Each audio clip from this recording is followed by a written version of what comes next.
Bismillahirrahmanirrahim. Assalamualaikum warahmatullahi wabarakatuh. Pada video pembelajaran kali ini kita akan membahas suatu larutan yang disebut dengan larutan penyangga atau buffer dan dapar. Nah, larutan penyangga ini di dalam tubuh kita terdapat di dalam darah dan cairan sel. Di dalam darah itu mengandung larutan penyangga H2CO3 dan HCO3-. Ini adalah asam lemah dan pasangan konjugasinya. pH darah normal kita adalah 7,4. Jika pH terlalu rendah, maka tubuh akan mengalami asidosis atau kelebihan asam. Sedangkan jika pH terlalu tinggi, tubuh akan mengalami alkalosis atau kelebihan basa. Pada titik tertentu, maka pH yang terlalu rendah atau terlalu tinggi itu akan fatal dan menimbulkan kematian. Nah, di sini ada suatu larutan yang dimana Allah ciptakan untuk kita, sehingga pH darah kita akan selalu normal walaupun setiap hari misalkan kita makan asam atau kadangkala kita meminum obat yang bersifat basa, tapi pH darah kita akan selalu konstan atau tetap, yaitu 7,4. Nah, ini adalah cara kerja dari penyangga H2CO3 dan HCO3- di dalam darah kita. Kalau HCO3- ini ditambah dengan suatu asam atau H+, maka dia akan mengalami reaksi menghasilkan CO2 dan H2O. Adanya asam itu tidak menimbulkan pH darah kita akan rendah atau asidosis. Demikian juga kalau misalnya kita dalam tubuh kita ada tambahan basa atau OH-, maka OH- ini akan bereaksi dengan H2CO3 sehingga menghasilkan CO2. Dari kedua reaksi ini akan menimbulkan pH darah kita akan selalu konstan atau tetap. Kemudian di dalam cairan sel itu ternyata Allah menciptakan di dalamnya terdapat H2PO4- dan HPO42-. Kolaborasi antara dua ion ini menghasilkan bahwa di dalam cairan sel pH-nya akan selalu konstan. Nah, cairan sel ini adalah suatu media untuk reaksi metabolisme, di mana di dalamnya melibatkan enzim, dan enzim ini bisa bekerja dengan baik pada pH tertentu. Oleh karena itu, pH cairan sel harus selalu dijaga.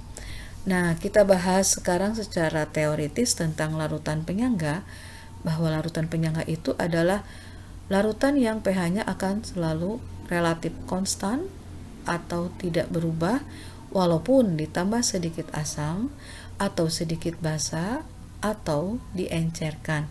Larutan penyangga ada dua macam, ada yang disebut dengan penyangga asam dan ada yang disebut dengan penyangga basa. Kita bahas satu-satu. Larutan penyangga asam itu adalah terdiri atas asam lemah dan basa konjugasinya. Di sini kita beri lambang dengan Ha untuk asam lemah dan basa konjugasinya adalah A-, ya. Kemudian contohnya adalah CH3COOH dan CH3COO-. Istilah konjugasi ini sudah kita bahas pada teori asam basa Bronsted-Lowry. Silakan kalian buka lagi, ingat lagi apa yang dimaksud dengan asam basa konjugasi. Untuk contoh dari CH3COOH ini kita sebut dengan asam lemah, asam asetat, ya. Maka basa konjugasinya adalah pasangannya. Artinya dari asam lemah ini setelah dia melepaskan H+, maka dia akan menghasilkan CH3COO-. Nah, kemudian bagaimana cara kita membuat penyangga asam? Kita bisa lakukan dengan dua cara. Cara yang pertama yaitu mencampurkan antara asam lemah dengan basa konjugasinya. Basa konjugasinya berarti kita ambil dari suatu larutan garam. Atau contohnya di sini adalah CH3COOH dan CH3COONA. Ini adalah asam lemah dan ini adalah garamnya. Jadi arti garamnya itu berarti basa konjugasi dari asam tersebut yang berikatan dengan ion positif yang lain. Kemudian contoh lainnya adalah H2S. H2S ini berarti kalau melepaskan H+, dia akan menghasilkan S2-. Maka kalau S2- berikatan dengan ion positif menghasilkan garam Na2S. Contoh lain adalah H2CO3 dan K2CO3. Ini asam lemah dan garamnya. Kemudian satu lagi adalah H3PO4 dan K3PO4. Kemudian cara yang kedua adalah mereaksikan asam lemah berlebih dengan basa kuat. Misalnya, asam lemah Ha kita reaksikan dengan suatu basa kuat LOH.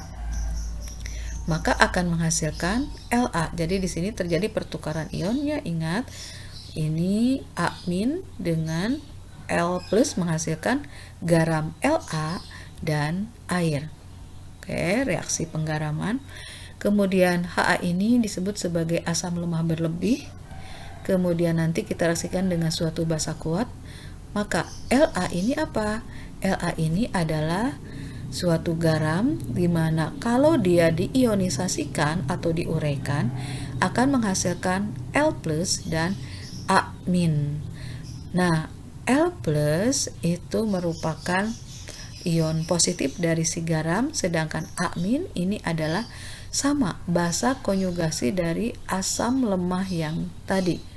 Maka nanti yang akan menghasilkan penyangga itu adalah dari asam lemah berlebih ini dengan ion A- dari garam tersebut.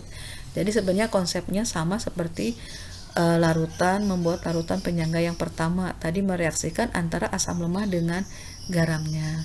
Tapi dengan catatan, ingat di sini asam lemahnya harus berlebih karena yang membentuk penyangganya adalah sisa si asam lemahnya dengan ion basa konjugasi dari garam tersebut. Kemudian apa yang terjadi di sini? Ternyata ada reaksi antara Ha asam lemah itu akan terionisasi menghasilkan H+ dengan A-. Sedangkan garam itu misalnya kita beri lambang dengan Xa akan terionisasi sempurna menghasilkan X+ dan A-. Dan di sini akan terjadi kesetimbangan. Yang menjadi reaksi kesetimbangan adalah si asam lemahnya kan. Nanti akan terjadi rumusan konstanta atau Ka, karena ini asam lemah maka ini adalah Ka H+ kali A- dibagi dengan konsentrasi Ha. Ya, buka lagi tentang konsep menuliskan rumus kesetimbangan. Kemudian dari sini maka kita akan lihat bisa kita cari konsentrasi H+-nya. H+-nya berarti tinggal ditukar tempat, maka akan terjadi rumusan Ka dikali Ha per konsentrasi A-. Ya, ini dari sini. Selanjutnya Ha itu karena dia asam lemah dan tidak terionisasi sempurna, artinya kalau dia sudah menghasilkan H+ dan A- nanti akan balik lagi menghasilkan Ha. Oleh karena itu, ion A- yang dihasilkan itu sangat sedikit dibandingkan dengan ion A- yang berasal dari garam. Kalau garam kan terionisasi sempurna. Ya, artinya A- yang dihasilkan itu banyak dibandingkan dengan A- yang dari asam lemah. Oleh karena itu, ion A- dari asam lemah itu bisa diabaikan, sehingga kalau kedua larutan Ha dan Xa ini kita campur menjadi satu, maka dia akan membentuk suatu penyangga. A- dari garam Xa itu yang kita masukkan ke dalam rumusan yang ini. Selanjutnya, dari konsep tadi kita bisa menentukan pH larutan penyangga asam. Maka konsentrasi H+ itu sama dengan Ka dikali konsentrasi si asam dibagi dengan konsentrasi basa konjugasinya, ya. Sesuai dengan rumusan yang ini. H+ sama dengan Ka dikali Ha. Ha itu berarti konsentrasi asam, sedangkan A- adalah konsentrasi basa konjugasi dari garam tersebut. Nah, kemudian rumusan ini juga bisa kamu tentukan dengan rumusan yang kedua. H+ sama dengan Ka dikali mol asam dibagi dengan mol basa konjugasinya. Ya, tergantung kepada soalnya apakah di soal itu adalah konsentrasi asam atau mol asam. Kita sesuaikan saja. Kalau H plusnya sudah diketahui, maka kita tinggal menentukan pH dengan menggunakan rumusan yang sama. pH sama dengan min log H plus. Selanjutnya, prinsip kerja larutan penyangga asam itu bagaimana sehingga dia bisa mempertahankan pH. Di dalam penyangga asam yang mengandung Ha, asam lemah, dan amin atau basa konjugasinya, maka akan terjadi reaksi kesetimbangan seperti ini. Selanjutnya, bagaimana kalau misalnya ditambah dengan suatu asam kuat? Maka akan terjadi reaksi seperti ini. H plus dari asam kuat yang ditambahkan itu nanti akan bereaksi dengan amin. Jadi ion positif akan bereaksi dengan ion negatif sehingga akan menghasilkan asam lemah. Oleh karena itu nanti kalau kita lihat dari reaksi kesetimbangan ini, artinya kesetimbangan akan bergeser ke arah kiri karena ke arah pembentukan Ha. Sedangkan kalau ditambah dengan suatu basa atau OH-, maka OH- ini kan tidak mungkin bereaksi dengan amin, tetapi OH- ini akan bereaksi dengan Ha. Maka Ha ini kalau bereaksi dengan OH- akan membentuk amin. Artinya kalau ada penambahan basa lemah, itu kesetimbangan akan bergeser ke arah kanan ke pembentukan amin. Oleh karena itu pH di sini akan selalu konstan. Kemudian yang kedua adalah larutan penyangga basa. Pada dasarnya sama, basa lemah atau diberi lambang dengan BOH bereaksi dengan asam konjugasinya atau B+, ya. Pasangan konjugasinya sama seperti tadi. Kalian bisa lihat lagi di asam basa konjugasi Bronsted-Lowry. Contohnya adalah NH3 dengan NH4+. NH3 ini adalah basa lemah, sedangkan NH4+ ini adalah asam konjugasi dari NH3. Nah, untuk membuat larutan penyangga basa sama seperti asam. Satu, dengan mencampurkan basa lemah dan larutan garamnya. Contohnya adalah NH3 dengan NH4Cl, jadi ini adalah garamnya. Atau NH4OH dengan NH42SO4. Kalian bisa bedakan mana asam, mana basa, dan garam. NH3 dengan NH4OH itu sebenarnya sama. Kalau NH3 itu amoniak, kalau ini amonium hidroksida. Amonium hidroksida ini didapat dari NH3 yang dilarutkan dalam air. Kemudian untuk membuat larutan penyangga yang kedua, yaitu dengan mereaksikan basa lemah berlebih dengan asam kuat. Basa dengan asam itu tentu saja akan menghasilkan garam. Jadi konsepnya sama saja, mereaksikan basa lemah dengan garamnya. Nah, di sini kita beri lambang untuk asam kuatnya adalah HX, sedangkan basa lemahnya adalah dengan BOH, ya. Oke, ini asam, ini basa. Kemudian nanti dia akan menghasilkan garam BX dan air. Nah, HX itu adalah asam kuatnya, sedangkan BOH adalah basa lemahnya. Di sini catatannya yang lemahnya harus berlebih. Sedangkan BX ini adalah garam, sama seperti penyangga asam. Jadi BX ini kalau terionisasi akan menghasilkan B+ dan X-, di mana X- ini adalah asam konjugasi dari BOH. Ya, nanti akan menghasilkan penyangga itu adalah sisa si basa lemah ini dengan ion X- dari si garam ini sebagai asam konjugasinya. Pada sistem ternyata terdapat kesetimbangan. BOH itu akan bereaksi setimbang menghasilkan B+ dan OH-. Sedangkan BX ini kita beri lambang untuk garam, yaitu reaksi ionisasi sempurna B+ dengan X-. Nah, di sini kita tuliskan kesetimbangannya dari BOH, berarti B+ kali konsentrasi OH- dibagi dengan konsentrasi BOH. Oleh karena itu, dari rumusan ini maka kita bisa menghasilkan, ya. Jadi di sini rumusannya menjadi Kb sama dengan konsentrasi B+ dikali konsentrasi OH- dibagi dengan konsentrasi BOH. Maka untuk penyangga basa kita bisa menentukan konsentrasi OH-. OH- dari rumusan ini sehingga didapatkan Kb kali konsentrasi BOH dibagi dengan konsentrasi B+. Nanti kita bisa menentukan berapa pH-nya.